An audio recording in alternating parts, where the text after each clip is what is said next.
Alors, je pense que la radicalité de Revolut, elle est dans sa gestion de la performance. D'accord.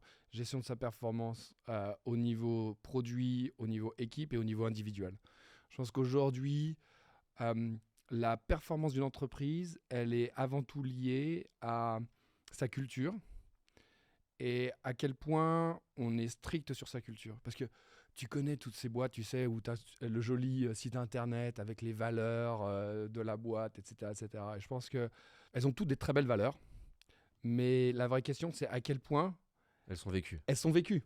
Et je pense que la vraie force de Revolut, c'est qu'on vit nos valeurs à 100%, avec tout ce que ça implique de facile comme de pas facile. Et du coup, ça implique beaucoup de pas facile. Qu'est-ce que quelqu'un qui connaît juste Revolut de loin se rend pas compte de comment marche la machine à l'intérieur pour arriver à produire un géant comme ça? Alors, la gestion de la performance.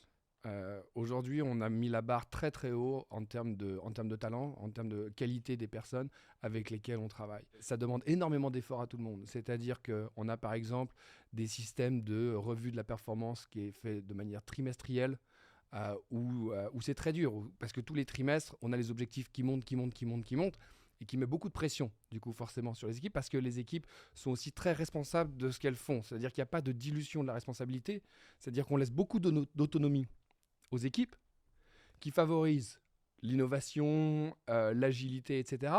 Mais en même temps, les gens sont responsables de leur succès, mais ils sont aussi responsables de leurs échecs, avec ce que ça représente.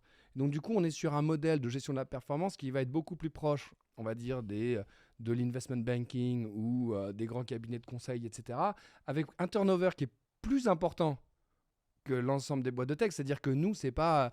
Tu verras jamais de baby-foot dans la cuisine de Revolut, si tu veux. Ça n'arrivera jamais, si tu veux. C'est pas du tout l'état d'esprit. C'est-à-dire qu'il y a eu un virage tech, il y a de ça 4-5 ans ou autre, où vraiment c'était beaucoup sur... Tu rentrais dans une boîte tech pour tout ce que ça représentait. Oui, le fun, le baby-foot, Voilà, de c'est la ça, bienveillance. exactement. Alors que nous, ce qu'on recherche chez Revolut, et on en est conscient, on vient chez Revolut parce qu'on est ambitieux. Parce qu'on veut vraiment apprendre des choses, on veut changer les choses. Et après, ça ne veut pas dire qu'on va rester toute sa vie chez Revolut. Il y a beaucoup de gens qui viennent, qui vont passer que 2-3 années peut-être chez Revolut et qui derrière vont être entrepreneurs, vont aller ailleurs. C'est-à-dire que les 2-3 ans que la personne peut passer chez Revolut vont être extrêmement intenses. La personne va beaucoup apporter à l'entreprise et l'entreprise va beaucoup apporter à l'individu parce qu'il va être Stimulé. stimulé à apprendre beaucoup de choses.